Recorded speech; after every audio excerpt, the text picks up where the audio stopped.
Okay, good afternoon, everyone. My name is Susanna Ramirez. I'm part of the Catalyst 2030 team. Welcome to this session. We are very excited to welcome you to this roundtable on education, learning on the time of COVID-19 and beyond. I will be helping with the logistic of this session. So before we start, I would just like to do a couple of clarifications in terms of logistical things. So the first one is that we will be recording this session, and this will be posted later on in our Catalyst 2030 webpage.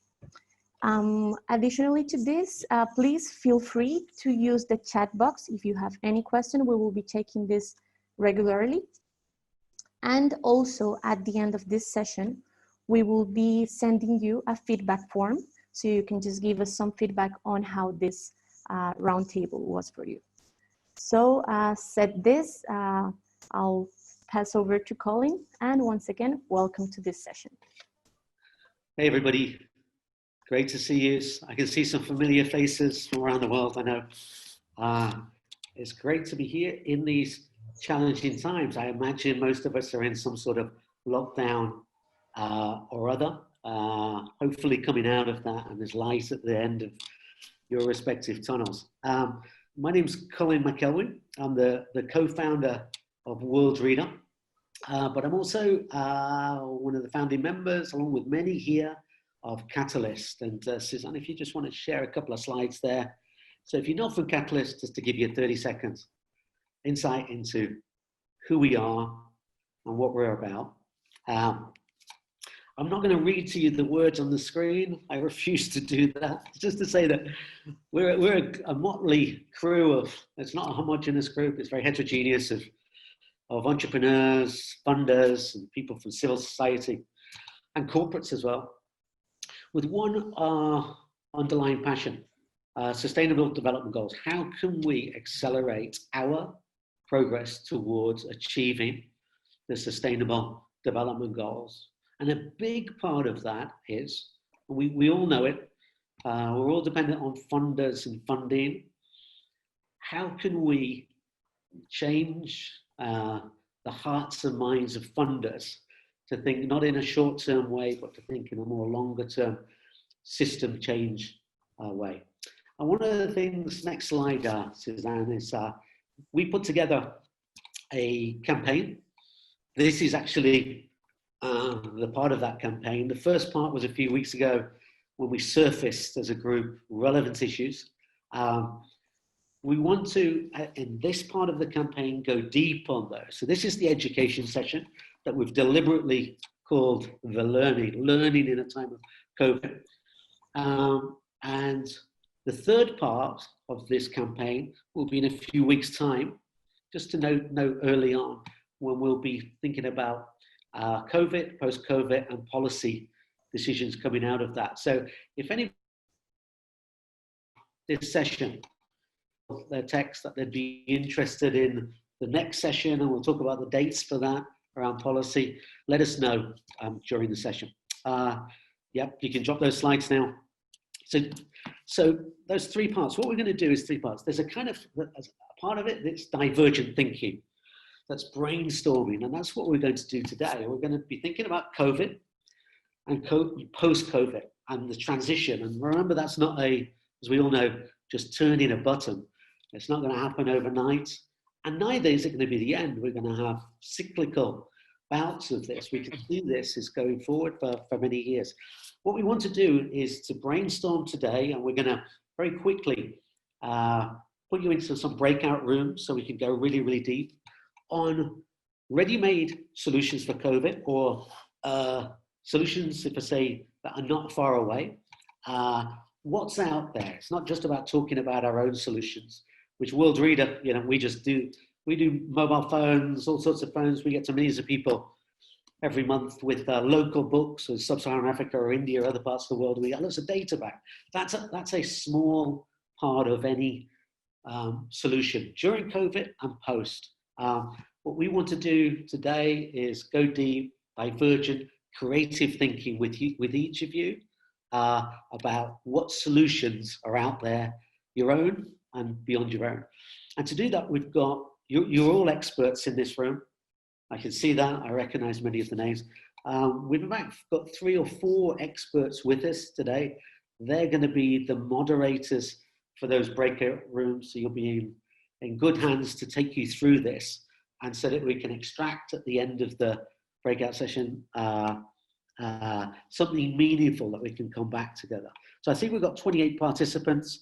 I think we're going to, on that basis, we're going to do 4 breakout rooms. But I'd like for each of those moderators, they're incredible people, incredible projects, just 1 minute from each of them. So Roland, do you want to go first? Good afternoon, everyone. Good evening, everyone. My name is Roland Monash. I am the leading Aflatun International.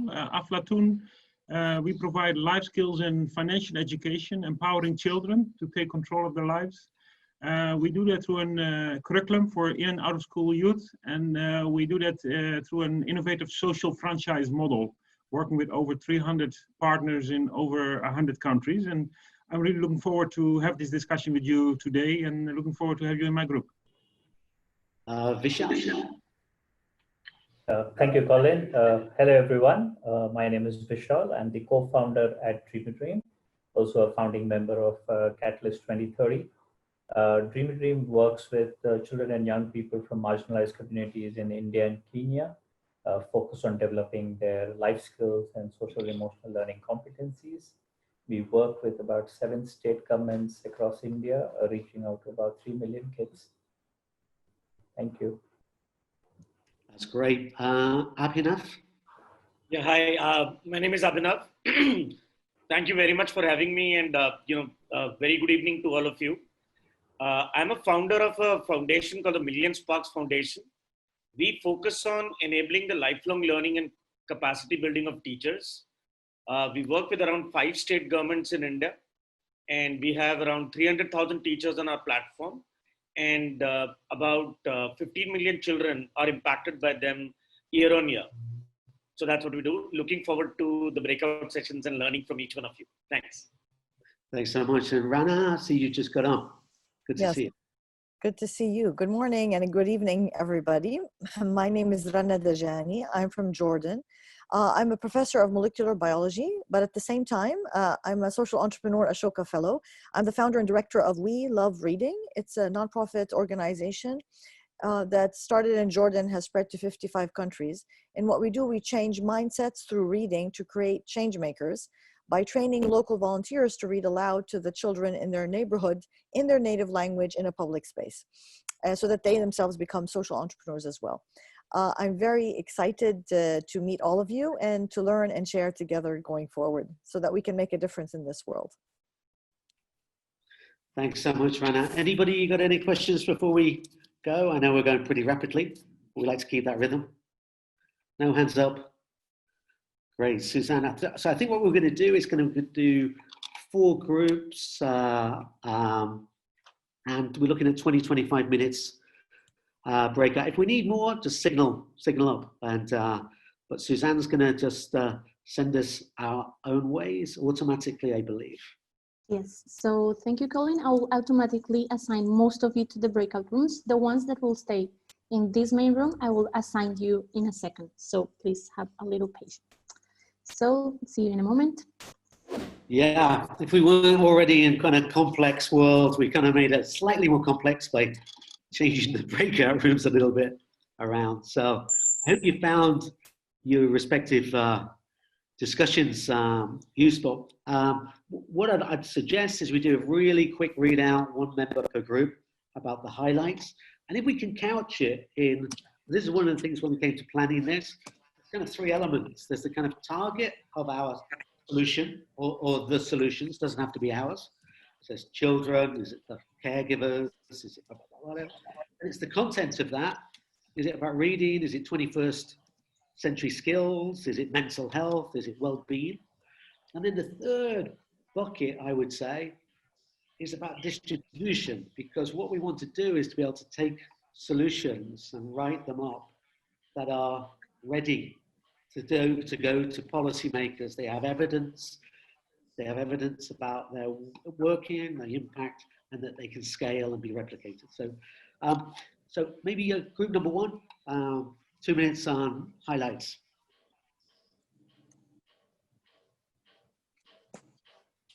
So group number one is Rana, I think, but I got kicked off so Susanna actually took charge. And then when I was put back in, I went into another group. So I want to give this over to Susanna.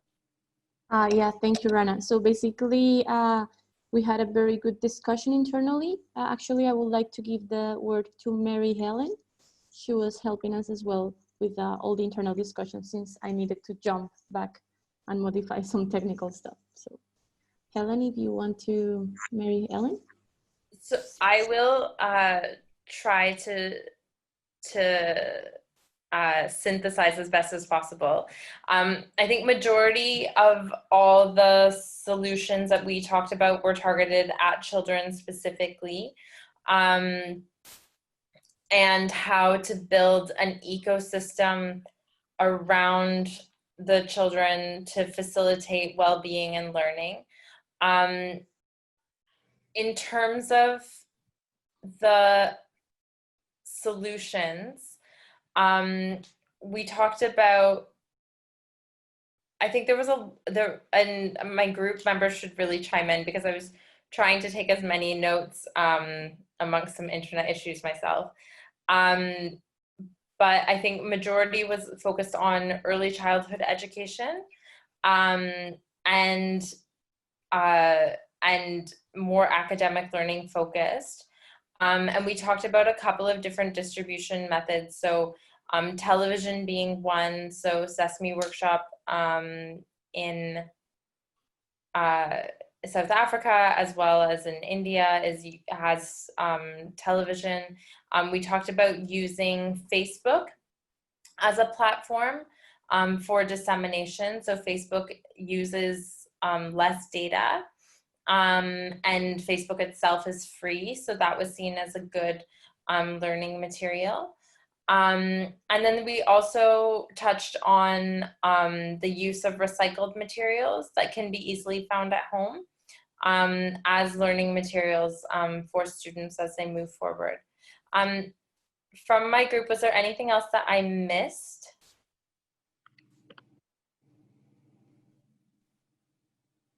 Very well done. Thank you. I think you captured it all. Thank you. You did a great job. Thank you. Thanks so much, Mary Ellen. Group two, which I think was a group I was in. Vikas, do you want to take that? I can support. Yeah, sure, Colin. Vishal, Well, I kept getting shuttled between groups too, so finally I got settled in group two. So I hope I've captured it well. I think most of the people in our group were from India. And I think the overarching sense I got is that largely working with marginalized communities, we were looking at children as a stakeholder. And right now, the big response has been really to just support them with the immediate hunger crisis, food provisions, rations, giving them access to government schemes. And learning has not really come to the forefront while there is a clear recognition of a learning loss. I think a big insight from the group was that could we take learning out of the school into a community space?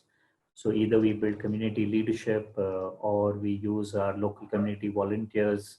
So how do we actually bring learning into the community space and then use those community leaders to either provide peer support or learning support or give them hard material that they can then share with families and communities, but very little instructional support can be provided right now because of the physical distancing requirements. And the thinking was that, largely that while the gap in learning because it's summer break in India largely is going to be limited, but in case the lockdown gets extended or there's a resurgence of the pandemic itself, then how do we start really looking at providing hardcore solutions? In terms of distribution strategy, we definitely saw radio and television being prominent because those are most accessible in local village or marginalized communities. local radio, using local television channels. But there's also been a use of WhatsApp and SMS based solutions. Yeah, Colin, please feel free to add anything. I'm still processing everything I wrote down. So, so yeah, it probably wasn't something that came up. I always think when it comes to distribution, there's a situation as it is right now in May 2020, but we're tasked with actually building towards a future. So think about distribution vehicles and channels in 5 to 10 years' time and where they're going to be. They don't get to 100% of the population now, but we can build towards a future in 2025 or beyond. Group 3. I would say group 3, when I say group 3, the last group you were in. Whoever was taking the notes in the last group, the last breakout. So there are 4 groups, right? I think Roland has to speak and I have to speak. Roland, you want to go ahead? You're muted, Roland. Sorry, thank you, Abhinav. Yeah, a lot of similarities with the previous groups. What I found striking and encouraging is that all the different organizations which were at the roundtable all really focusing on the most marginalized, very vulnerable groups of children and community members. We had different examples from India, South Africa, Jordan. One key thing which was coming out, that connectivity is a real issue, and that the digital divide, whatever you call it, that just simple internet connection or solutions are not going to make it for these vulnerable groups. Another issue which came up in different countries was the issue of parents. Some parents are so marginalized that the students which are actually learning are first generation learners, and the parents don't take learning as such as a priority. It's real on survival. So some of the organizations that are focusing on as others we mentioned before, on food distribution, dry ration, etc. And looking at how parents can be triggered to prioritize education. And thirdly, some of the partners are working through private schools, and there is a real job insecurity for the teachers in those schools. They're so worried about their own future that engaging and assisting students at this stage is very difficult because they're worried about their own survival. There were a couple of great opportunities. One of them was that at the moment governments are more willing to engage with civil society organizations. So different partners mentioned that as an opportunity. And another interesting one was an example of an idea by 2 of the organizations was engaging volunteers and teachers at community level to engage with the parents as a solution to have home learning as a way forward. Let me stop here. Anything more to add? So I think I did not get an opportunity to share what happened in our groups. So essentially it was a mix of people, again, across the various countries. We had people from El Salvador, with people from Jordan, with people from India, of course. And so, different perspectives by different people.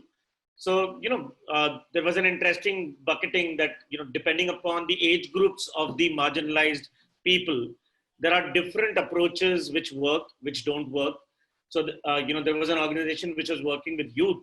For them to be able to, reach people through technology was apparently simpler than the others. But the concern at the youth level is very, very significant with regards to what will be the future of work. So, there are answers which are still not available, at that point in time, and they're still working on things. Then there were initiatives around, mothers. So mothers and the mental health of mothers as well as teachers. So that's something that was, very different from what I've heard till now. So there was this initiative in South Africa, which Tracy was talking about, which is around crèche owners. And, at that age group, there is nothing really which is being done, but only some, work done with teachers. Then, there was also this conversation around, happiness. And, I would like, that person, Camilla, Acevedo, I don't know whether I'm pronouncing that right, to speak to Vishal, because there will be great opportunities. So within our group, we found some synergies and we try to figure out whether we can work with each other as well.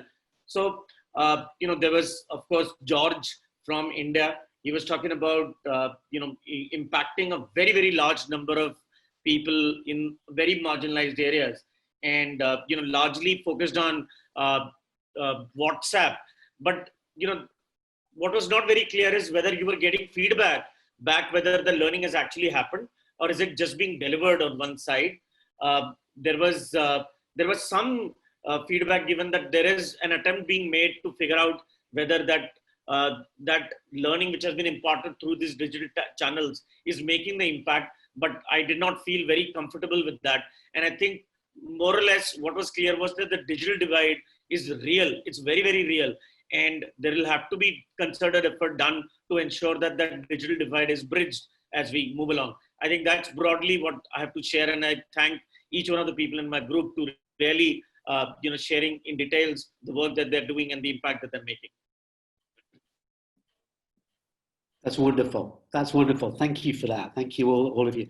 So before going to the final piece, well, I'll describe to you like next steps. There's a lot of great people on this call with big voices doing incredible work.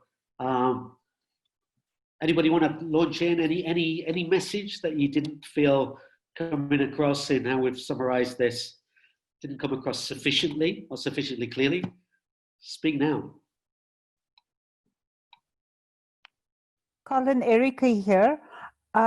As a gender activist, I also think that the impact and the impact that the whole gender divide has on learning and children going to school, I do foresee that mostly girls will probably not go back to school. So I do think whatever we do, we have to look at that through a gendered lens as well. And I didn't hear anything of that sort.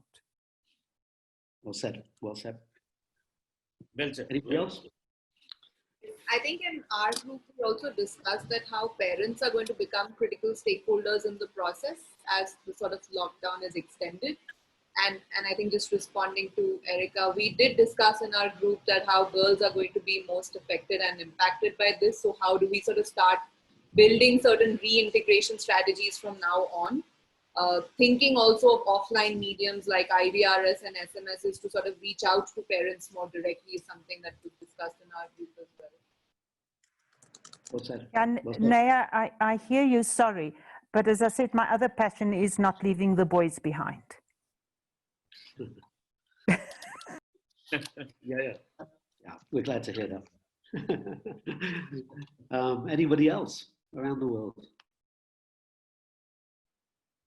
I'll give it a few seconds. I think that the digital divide is going to be something that I think the future is not necessarily just going to sort out for us. And it's going to become even more significant. And the people that are left behind are going to, that gap is just going to widen. And whether it is a situation like COVID or whether it's something like a natural disaster, that's just going to become more pronounced as people aren't able to access or afford technology. Right. Thank you. I want to add a point because I've been in and out of a number of groups and heard a number of people. I think one thing we need to highlight also is that nobody's talking about how do we change the education itself. Everybody's talking about training teachers, delivering material, and so on. Nobody's thinking like, can we really reimagine what is it that we teach our kids? Does it have to be curricula, education material? Can we think of another way, which is like reading by having fun, reading stories, or actually doing things with our hands, which is much more easier and applicable in vulnerable communities and so on, because you're not thinking of somebody who has to teach you a very, just changing how we think about education. So one example is, for example, on our side, we love reading, is when you're reading stories that are pure fun, real time, not through an online platform. And then the kids learn from the story a lot of things, whether it's values or how to do things and so on. So you spark that imagination. If you spark it, that's enough to go forward. And for older children, you can talk about apprenticeships and things like that. So changing how we look at education. To me, that's an important point to think about. Sorry, this is my last word. Rana, I want to, yes, absolutely. And the methodology and how we get teachers and caregivers, both male, primary male and female caregivers, involved in early childhood education is through play. That is what we do. Exactly. Amy, Marie, I think you called it player-dodgy. What did you call it? the pedagogy. Yeah, I love that. I love that. Sorry, you're breaking, everyone. Any further comments? This is really rich.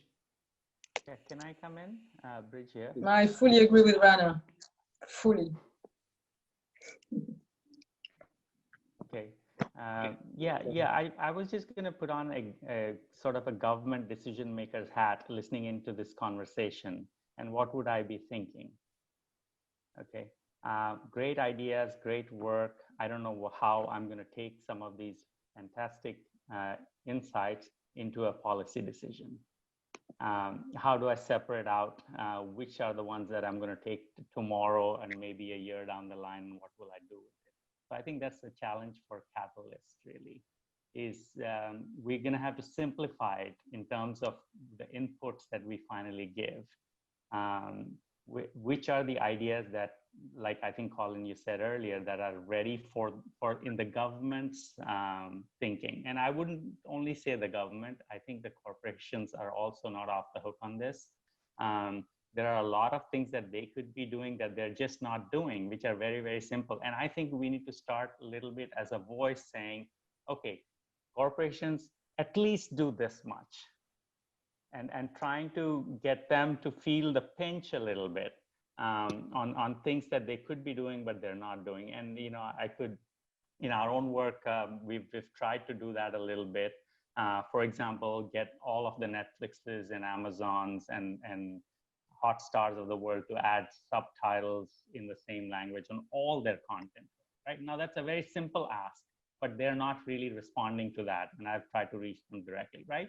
So we think sometimes it's only about policy making, but it's actually corporations who are probably even more behind sometimes because they don't even think of the education space as something that they can contribute to in any significant way. They do a lot of boutique projects for marketing purposes possibly, but not really when it comes down to their mainstream business model, integrating something that is powerfully educational.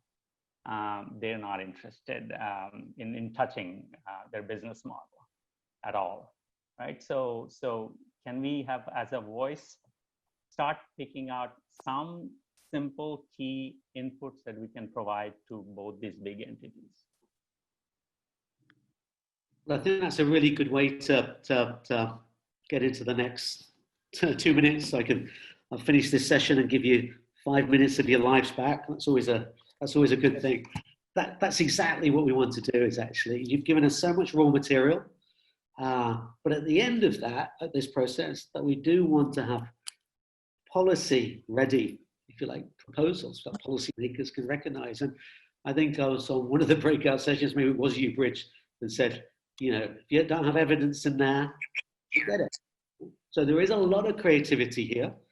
But if I gave a business analogy, there's a lot of great products out there that never get to market because distribution and the evidence that there's consumption of that is not built into the DNA of that project from the word go. That's not to say we should not have incredibly innovative projects, but we need to help each other in terms of shaping them so that they can ultimately become replicable, scalable, and potentially part of policy. So the next stage to this is we're going to have a session, I think it's on the 17th of June.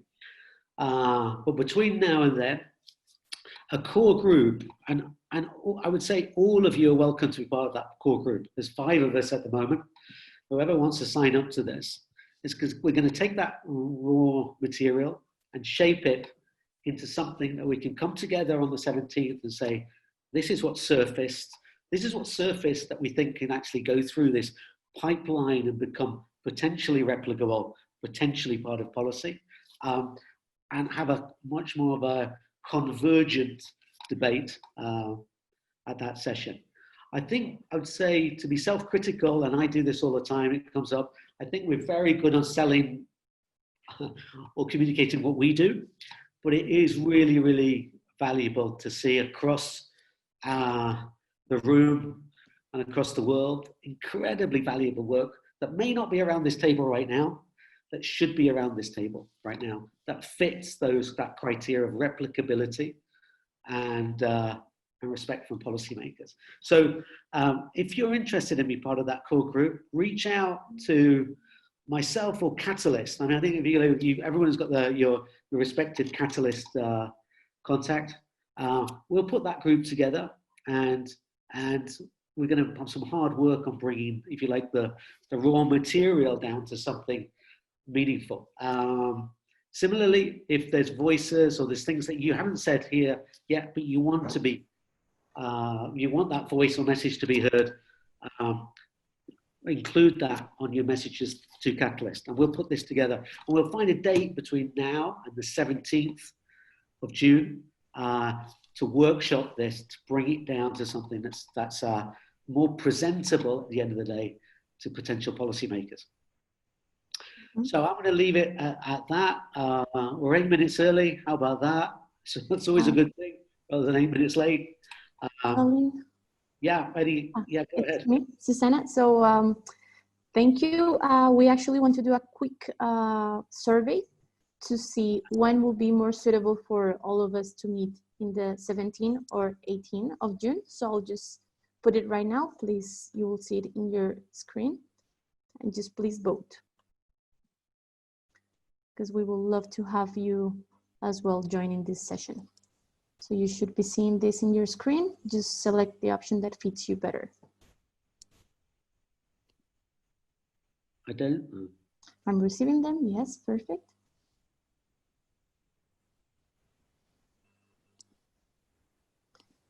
Okay, we're missing some replies. We have 7 from 21.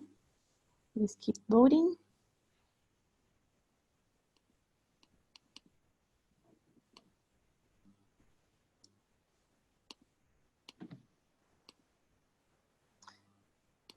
Okay, we have 15 from 21. So please just click the rest that are missing. If not, we can finish the vote, the poll.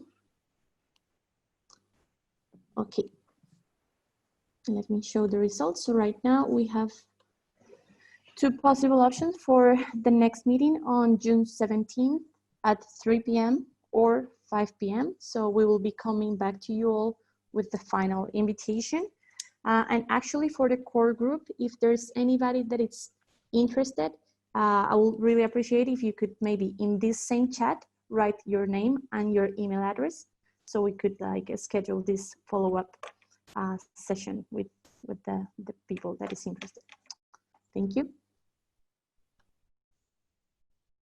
Okay, thanks to everybody. Thank you. Bye-bye. Thank you, everyone. Thank you. Bye. Goodbye. Bye. Thank you, everybody. Bye. Thank you, everyone. Bye. Thanks.